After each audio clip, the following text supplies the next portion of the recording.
이사야는 유다에서 활동했던 선지자입니다. 이사야는 여호와는 나의 구원이시다라는 의미입니다. 다른 예언서들처럼 이사야의 큰 주제는 심판과 회복입니다. 1장부터 39장까지 크게 심판에 대해서 말했다면 40장부터 66장까지는 회복에 대해서 하나님의 말씀이 증거됩니다. 1절 말씀 읽고 말씀 나누겠습니다. 1절 위로하라 내 백성을 위로하라 너희의 하나님께서 말씀하신다. 우리 살다 보면 그럴 때 있습니다. 아무도 내 곁에 없는 것 같고 할 수 있는 것이 아무것도 없는 것 같고 그냥 눈물 흘리고 슬퍼하는 것 외에는 아무 일도 없는 것 같은 때가 있습니다. 이스라엘이 바로 그런 때입니다. 유다 왕국에 있다가 이제 왕도 없어지고 군대도 없어지고 나라도 없어지고 바벨론의 포로로 잡혀왔습니다.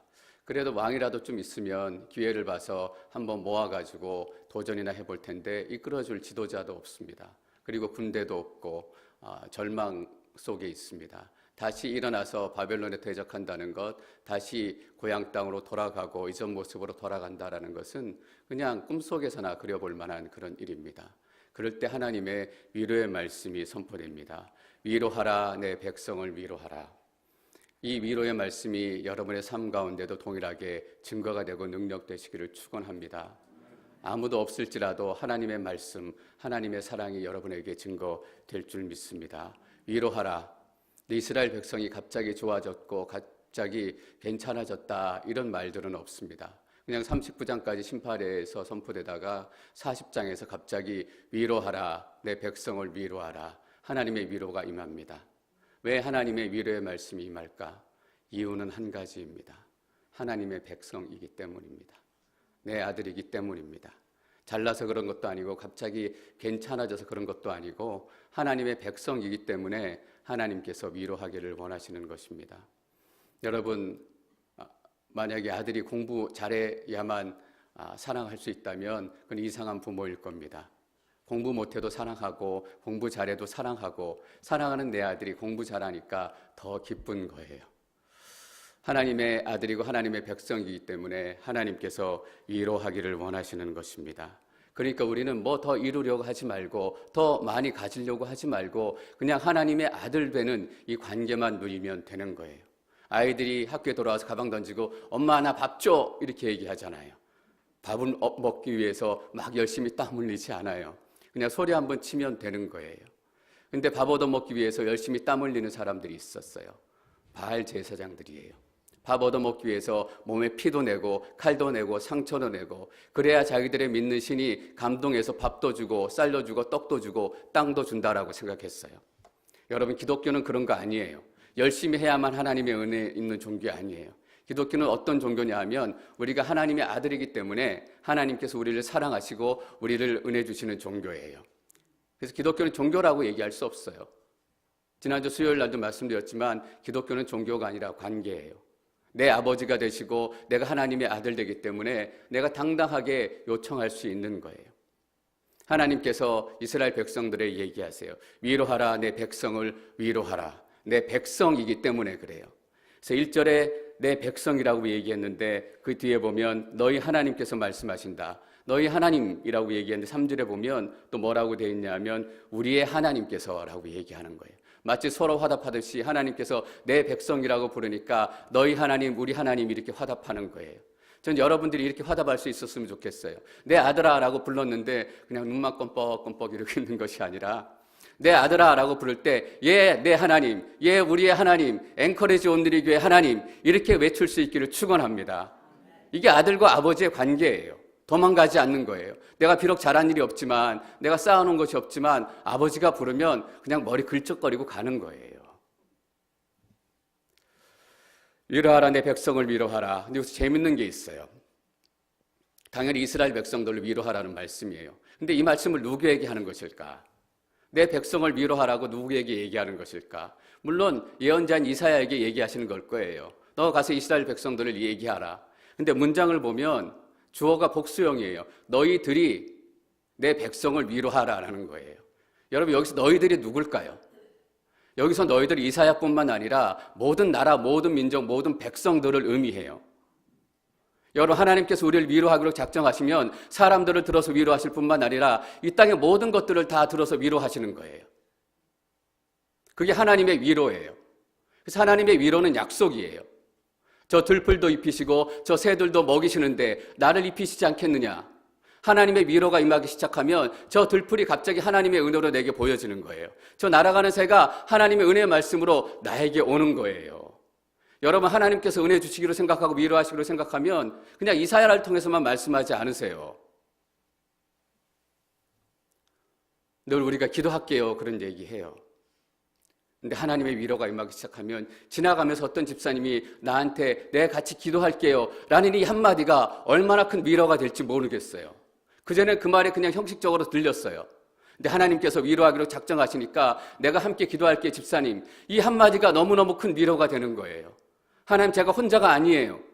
나를 위해서 기도하는 사람이 있어요. 어느 순간에 그게 콱 내 마음에 와서 위로가 돼요. 여러분이 착해져서 그 말이 들리는 게 아니라 하나님께서 위로하라, 내 백성을 위로하라, 그렇게 작정하셨기 때문이에요. 하나님 위로가 임하기 시작하면 병도 위로가 되는 거 아세요?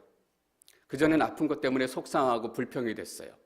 근데 하나님의 위로가 임하기 시작하면 내가 아파 보니까 이만한 일에도 내가 이렇게 아픈데 예수님은 십자가에서 얼마나 큰 고통을 당하셨을까?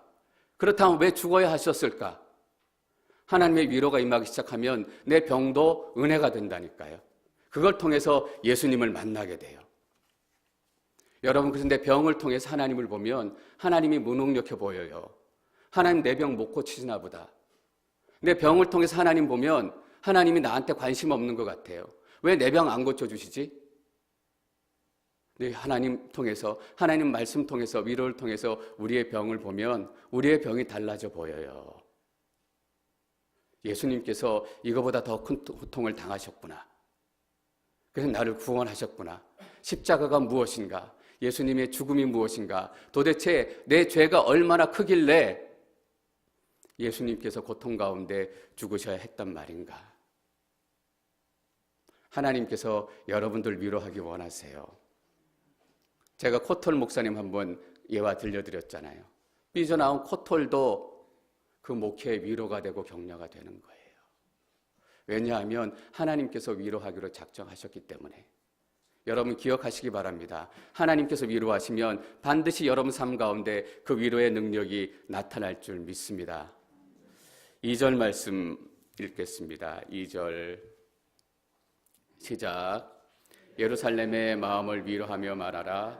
예루살렘의 복역 기간이 완전히 끝났고 형벌도 다 치렀으며 여호와의 손에서 그 죄값을 2배나 받았다고 선포하라. 죄값을 2배나 받았다라는 의미는 2배로 벌을 받았다라는 의미가 아니라 너희들의 죄값을 완전히 다 치렀다라는 의미예요. 그런 걸 성경에서는 2배다라고 표현을 해요. 형벌도 완전히 끝났고 복역 기간도 완전히 끝났고, 끝나기를 누가 기다리셨을까요? 하나님께서 기다리신 거예요. 하나님께서 우리의 벌을 분명히 심판하세요. 우리 안에 있는 죄악들을 제거하기를 원하세요. 근데 하나님께서는 그 심판과 벌이 끝나기를 기다리시는 거예요. 우리가 기다렸다고 생각하잖아요. 우리가 치러냈다라고 생각하잖아요. 근데 하나님께서 우리들을 기다리신 거예요. 그냥 기다리시지 않아요. 그냥 넋놓고 기다리시는 것이 아니라 집 나간 아들이 돌아온다는 소식이 들려오면 집을 치우고 밥을 하고 쌀을 씻고 닭을 잡고 이런 것처럼 하나님께서는 기다리면서 그냥 기다리는 것이 아니라 분주하게 기다리신다라는 거예요. 내일 제 딸이 오랜만에 1년 만에 잠깐 들러요. 우리 집이 바빠요. 딸이 오는 걸 기다리고 그냥 기다리는 거 아니라 집도 치우기도 하고 뭐 오면 맛있는 거 해줄 거 없을까? 그런 거 고민하기도 해요. 하나님께서 이 복역 기간이 끝날 동안 그냥 기다린 것이 아니라 하나님 바쁘셨다니까요. 어떻게 하면 여러분들 더 잘 맞이할 수 있을까? 여러분들을 더 환영할 수 있을까? 저는 이것이 여러분들에게 은혜가 되기를 축원합니다. 기다리시는 하나님이 우리에게 있다는 거, 여러분 기다리는 사람이 우리에게 있다는 게 얼마나 큰 은혜예요.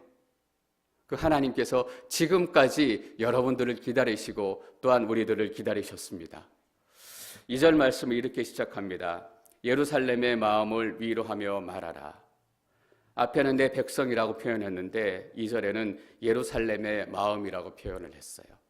내 백성은 누구예요? 예루살렘인 거예요. 내 백성이 예루살렘이라는 의미는 내 백성들이 돌아가야 될 목표를 얘기해 주는 거예요. 너희들은 이 땅에 바벨론에서 살 사람들이 아니다.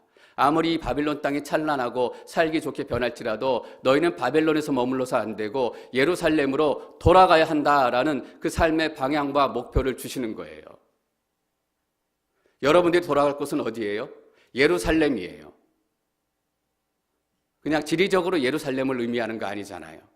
이스라엘 백성들은 예루살렘이 고향이기도 하고 또 다시 살아야 될 곳이기도 해요. 그런 의미가 아니라 더 큰 의미가 있잖아요. 예루살렘은 그들의 영적인 회복을 의미해요. 그들의 성전을 의미하고 그들의 예배의 회복을 의미해요. 예배가 회복되어지고 하나님의 임재가 다시 임하는 거예요. 이스라엘 백성들이 돌아가야 될 곳은 어디예요? 하나님의 임재 앞이에요. 그것이 실제로 팔레스타인이 됐던 앵커리지가 되었던 한국 땅이 되었던 우리 믿음의 사람들이 돌아가야 될 예루살렘은 하나님 앞인 거예요. 코람데오, 하나님 앞에서 내가 24시간 살아가지만 늘 하나님 앞에 있는 것처럼 그 의식을 가지고 살아가는 거예요. 제가 설교할 때뿐만 아니라 밥 먹을 때도 집에서 여러 가지 집안일 할 때도 코람데오 하나님 앞에 선 마음으로 집안일을 하고 사람들을 만나고 밥을 먹고 설교하는 거예요. 여러분 어디로 돌아가시겠어요? 여러분의 고향이 하나님 앞이 되시기를 축원합니다. 그거예요. 우리가 가야 될 방향이 있는 거예요. 이 세상의 사람들은 인생에 방향이 없기 때문에 헤매기도 하고 허무해지기도 하고 그것 때문에 자살하기도 해요. 그러나 방향이 있고 목표가 있는 사람은 절대 죽지 않아요, 여러분. 예루살렘의 복역 기간이 완전히 끝났고 형벌도 다 치렀으며 여호와의 손에서 그 죄값을 2배나 받았다고 선포하라라는 거예요. 이 좋은 소식은 우리 마음에만 품고 있는 것이 아니라 이 세상에 선포되어져야 돼요. 3절 말씀 계속 읽겠습니다. 3절 시작. 사막에 우리 하나님께 오실 큰 길을 내라. 한 소리가 외친다. 광야에 여호와의 길을 내라. 사막에 우리 하나님께서 오실 큰 길을 곧게 닫게 하라. 광야예요. 이스라엘 백성들이 지금 가야 될 곳은 광야이고 사막이에요. 바벨론에서 광야의 삶을 살아야 되고 바벨론에서 사막과 같은 삶을 살아야 돼요. 그리고 70년 후에 예루살렘으로 돌아가게 되잖아요. 돌아가는 여정도 만만치 않아요. 광야길을 지나기도 하고 사막길을 지나기도 하고 그들의 힘으로는 돌아갈 수 없는 길이고 그들의 힘으로는 회복할 수 없는 길이에요. 그런데 하나님께서 명령하시고 선포하시는 거예요. 광야에 여호와의 길을 내라. 사막에 여호와의 큰 길을 내라. 여러분 광야 같은 우리 인생에 길을 내신 분은 누구세요? 하나님이세요. 사막 같은 우리의 삶에 큰 길을 내신 분이 누구실까요? 하나님이세요. 그러니까 그 길은 닫히지 않아요, 여러분. 하나님께서 내신 은혜의 길, 시온의 대로는 절대로 빼앗기지도 않고 절대로 흔들리지도 않아요. 왜냐하면 하나님께서 오실 길이기 때문이에요. 우리 하나님께서 오실 큰 길을 곧게 닦으라. 이스라엘 백성들은 하나님께서 그들을 떠났다고 믿었어요. 왜냐하면 예루살렘이 멸망했고 성전이 무너졌기 때문에. 여러분 그거 잘 아시죠? 정작 믿어야 될 거는 안 믿고 믿지 말아야 될 것은 철떡같이 믿는 거. 그냥 엄마가 아들한테 미워 죽겠다라고 한마디 하면 사랑한다고 100번 말한 건 기억하지 않고 미워 죽겠다라고 한 번 얘기한 것만 기억해요. 그리고 나서 나중에 얘기하는 거예요. 나는 엄마의 사랑을 한 번도 받지 못하고 자라났다는 거예요. 미워한다라는 그 한마디만 기억하고 나서. 이스라엘 백성들이 예루살렘 성전이 무너지고 하나님이 떠나신 것만 기억하는 거예요. 근데 여전히 그들이 하나님의 아들이 되고 하나님의 백성이 되고 하나님께서 다시 돌아온다라는 약속을 믿지 못하는 거예요. 여러분 하나님께서는 여러분들을 세우시기를 원해요. 여러분의 인생의 길을 내시고 여러분의 삶에 새로운 하나님의 대로를 내시기를 원하시는 거예요. 근데 방해물이 많아요. 4절 말씀 계속 읽겠습니다. 4절 시작.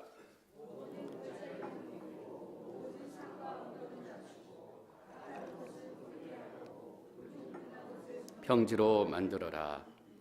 골짜기가 있고 산이 있고 울퉁불퉁한 곳이 있고 방해물들이 너무나 많은 거예요. 우리의 눈에는 뭐만 보이냐 하면 골짜기만 보여요. 우리의 눈에는 뭐만 보이냐 하면 산이 보여요. 그래서 더 이상 내 삶에 하나님의 은혜는 없다. 하나님은 날 지켜주시지 않는다라고 결론을 내려요. 더 이상 하나님은 내 병에는 관심이 없다. 내 인생에는 관심이 없다. 이 계곡만 보이고 산만 보이니까 하나님을 제대로 만나지 못하는 거예요. 근데 하나님께서 이렇게 명령하세요. 모든 골짜기는 높이고 모든 골짜기를 향해서 하나님께서 명령하시는 거예요. 모든 골짜기는 높아질지어다. 여러분 삶에 골짜기가 있어요. 헤어날 수 없는 골짜기, 절망의 골짜기, 그 골짜기를 하나님께서 높여주실 줄 믿습니다. 우리 삶에 높아진 산이 있어요. 이 교만함 때문에 우리가 하나님을 만나지 못해요. 하나님, 이 정도는 내가 할게요. 나도 이 정도 믿음 가지게 됐고 이 정도 기도할 수 있게 됐으니까 하나님 안 오셔도 돼요. 내가 한번 해볼게요. 아니, 그 자리에 하나님께서 반드시 낮추셔야 합니다. 그래야 우리가 하나님 되심을 만날 수 있는 거예요. 여러분, 위로의 본질은 무엇입니까? 하나님께서 시온의 대로를 통해서 우리의 삶으로 돌아오시는 것입니다. 이것 외에는 우리가 진정으로 위로받을 수 있는 것이 없습니다. 이 예언의 말씀이 예수 그리스도를 통해서 온전하게 성취되어집니다. 마가복음 1장 3절에서 4절 말씀 함께 읽겠습니다. 마가복음 1장 3절 시작. 광야에서 외치는 사람의 소리가 있다. 주를 위해 길을 예비하라. 그분을 위해 길을 곧게 하라. 곧 기록되어 있는 대로 세례자 요한이 광야에 나타나서 죄 용서를 위한 회개의 세례를 선포했습니다. 마가복음은 이렇게 시작이 돼요. 광야에서 외치는 자의 소리가 있다. 주를 위해 길을 예비하라. 그분을 위해 길을 곧게 하라. 그 길은 뭐였냐 하면 예수 그리스도가 오시는 길이었습니다. 예수님이 오시기 이미 700년 전에 하나님께서는 이사야를 통해서 메시아가 이 땅 가운데 오실 것임을 선포하시고 예비하신 것입니다. 여러분, 다시 한번 여러분들에게 선포하기를 원합니다. 하나님께서 위로하기로 작정하시면 여러분들이 반드시 위로받을 것입니다. 하나님께서 구원하시기로 작정하시면 여러분의 기도 제목 가운데 있는 모든 영혼들이 반드시 구원을 이루어내실 것입니다. 그것이 하나님이세요. 그래서 하나님의 위로는 약속이에요. 우리의 위로는 말뿐이고 우리의 위로는 생각뿐이지만 하나님의 위로는 약속이에요. 5절 말씀 계속 읽겠습니다. 5절 시작. 영광이 드러날 것이니 모든 사람이 그것을 함께 보게 될 것이다. 여호와께서 친히 입으로 말씀하셨다. 우리는 계곡이 높아지고 산이 낮아져서 좀 그냥 편안하게 살았으면 좋겠다, 이 정도예요. 그냥 내 이름 조금 드러나고 먹고 사는 거 괜찮아지고 근심 없이 살았으면 좋겠다라는 정도예요. 근데 하나님께서는 다른 계획을 가지고 계신 거예요. 여호와의 영광이 드러날 것이니 그 길을 통해서 여호와의 영광을 드러내기를 원하시는 거예요. 저는 여러분들이 여러분의 삶을 다시 한번 평가할 수 있었으면 좋겠습니다. 우리가 왜 이 땅 가운데 살아가고 이 땅 가운데 호흡해야 되는가? 그냥 조금 멋있게 살고 조금 넉넉하게 살고 조금 착하게 사는 것, 이 정도에서 만족하시면 안 돼요. 앵커리지 온누리교회가 조금 따뜻한 교회가 됐고 조금 베푸는 교회가 됐고 이 정도로 만족하면 안 돼요.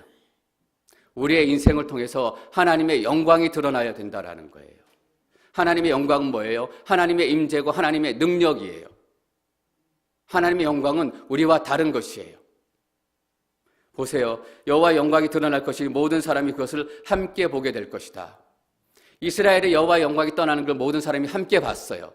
바벨론이 함께 봤고 아수르가 함께 봤어요. 여호와의 영광이 떠났기 때문에 하나님께서 이스라엘을 버리셨기 때문에 이스라엘이 망하고 예루살렘 성전이 망한 거예요. 여호와가 떠났다라는 것을 모두 보게 된 거예요. 그런데 하나님의 영광이 다시 임할 때 어때요? 모든 사람들이 다시 보게 된다라는 거예요. 이거 여러분, 우리 삶을 통해서 드러나는 하나님의 영광, 모든 사람들이, 모든 나라들이 함께 보게 될 줄 믿습니다. 저는 이런 공동체가 돼야 된다라고 믿어요. 우리 안에 조그만 영광 가지고 그냥 만족하는 것이 아니라 하나님께서 우리에게 부어주실 놀라운 하나님의 임재와 하나님의 권능이 앵커리지 온누리 교회를 통해서 드러날 때 앵커리지에 있는 모든 사람들이 다 알게 되는 거예요. 어떻게 사람들이 모인 단체가 저런 모습으로 살아갈 수 있을까? 어떻게 함께 나누고, 어떻게 손해보고, 어떻게 한 마음 한 뜻이 될 수 있을까? 100명이 되고 200명이 되고 300명이 됐는데 한 마음 한 뜻이 된 거예요. 어떻게 그런 일들이 일어날 수 있어요? 10인 10색이라는 말이 있잖아요. 10명이면 10명이 다 다른 거예요. 근데 부활절 지난주에 나눴던 저희 그 말씀이 뭐예요? 온 사람들이 한 마음 한 뜻이 되었다라는 거예요. 여러분, 우리가 한 마음 한 뜻입니까? 지금은 조금씩 나눠져 있을지 몰라요. 그러나 하나님의 영광이 우리 가운데 온전히 임하게 되는 그 순간 우리가 한 마음 한 뜻으로 우리가 하나님의 영광만을 위해서 존재하겠습니다. 하나님의 권능만을 선포하는 공동체가 되겠습니다. 저는 우리가 한 마음 한 뜻으로 이렇게 선포하게 될 줄 믿습니다. 그러면 세상이 놀라게 되는 거예요. 모든 나라가 다 보게 되는 거예요. 왜 지금 세상이 교회를 이렇게 무시하고 멸시하냐 하면 교회들마다 다 다른 소리 하기 때문이에요. 사람들마다 다 다른 소리 하기 때문이에요. 6절 말씀 읽겠습니다. 6절 시작. 한 소리가 명령한다. 외치라. 그래서 내가 말했다. 무엇이라고 외쳐야 합니까? 모든 사람은 풀과 같고 그 모든 아름다움은 들판의 꽃과 같다. 7절 계속 읽습니다. 여호와께서 입김을 부으시면 풀은 시들고 꽃은 떨어진다. 그러나 이 백성은 풀에 불과하다. 꼭 고춧가루 뿌리는 사람이 있어요. 가서 위로하라, 내 백성을 위로하라 라고 하나님께서 선포하셨는데 이사야가 그래도 미심쩍은 거예요. 무엇이라고 외쳐야 합니까? 이스라엘 백성들은 여전히 포로 가운데 있고 이스라엘 바벨론 왕 군화 앞에 눌려 있고 성전은 무너져 있고 그들은 여전히 포로로 살고 있는데 내가 이 말을 가서 전해도 그들이 믿겠습니까? 이런 말이에요. 내가 무슨 말을 전해야 하겠습니까? 앞에 전할 말을 다 얘기해 줬잖아요. 근데 하나님께 되묻는 거예요. 자신이 없다라는 거예요. 여러분, 내 생각으로 전하면 하나님의 말씀은 자신이 없어요.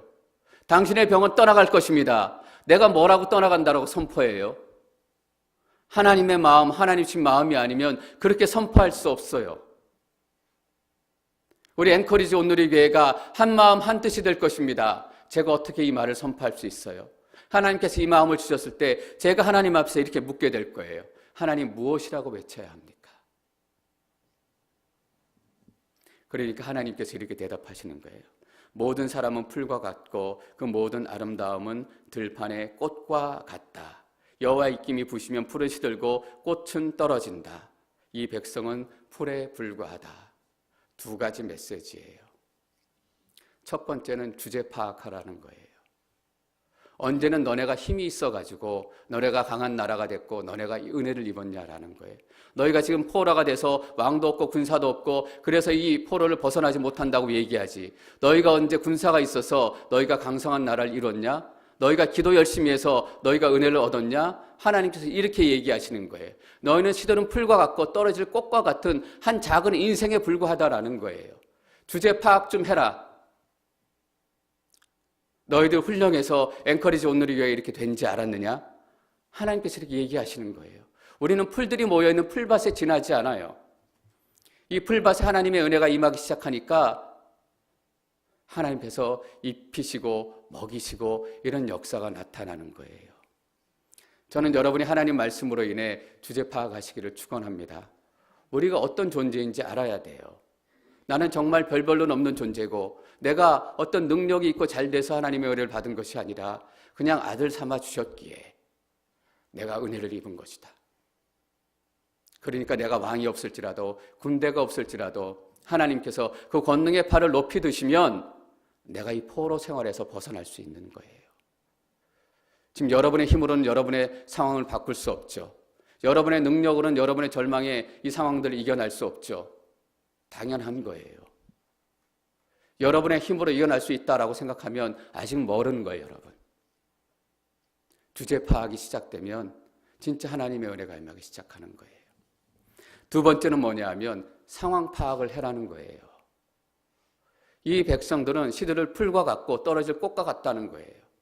지금 바벨론이 이렇게 강해 보이고 바벨론의 궁전이 저렇게 튼튼해 보이지만 한낱 무너질 꽃과 같고 작은 미물에 지나지 않는다라는 거예요. 하나님 앞에 비교하면 상황 파악 좀 제대로 해라. 그러니까 너희가 그것 때문에 두려워하지 않아도 된다라고 하나님께서 말씀하시는 거예요. 쉽게 말하면 어떤 얘기예요? 상황 보고 절망하지 말라라는 거예요.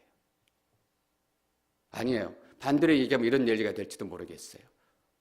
여러분들은 상황 보고 절망하셔야 됩니다. 여러분들은 낙심 때문에 절망하셔야 됩니다. 그리고 절망 속에서 하나님의 위로를 만나셔야 합니다. 이거예요. 왜냐하면 풀은 시들고 꽃은 떨어지기 때문이에요. 이 백성은 풀에 불과하다. 불과하다는 말에 여러분들이 밑줄 한번 쳐주셨으면 좋겠어요. 이 불과한 것을 우리가 생명처럼 지키고 살아요. 이 불과한 것에 우리의 목숨을 걸어요. 하나님께서는 불과하다라고 얘기해요. 사람들이 나를 지켜줄 것 같고 돈이 나를 지켜줄 것 같고 내가 이루어놓은 이것들, 자존심이 나를 지켜줄 것 같아요. 근데 하나님께서 그것들에 대해서 한마디로 정의하세요. 불과하다. 여러분, 우리의 인생은 시들을 풀에 지나지 않고 떨어질 꽃에 지나지 않습니다. 그래서 우리 안에는 소망이 없는 거예요. 그래서 우리 안을 들여다보면 들여다볼수록 절망밖에 없는 거예요. 그래서 여러분, 땅을 보면 절망이지만 하늘을 보면 뭐예요? 소망이 있는 거예요. 뒤에 넘겨보면 하늘을 올려다 봐라. 이렇게 사도 이사야가 얘기해요. 8절 말씀 계속 읽겠습니다. 8절 시작.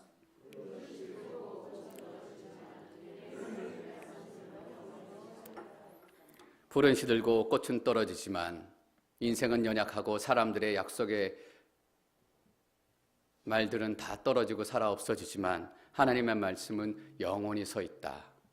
영원히 서 있다라는 말의 진짜 의미는 이것입니다. 하나님의 말씀은 반드시 이루어진다라는 거예요.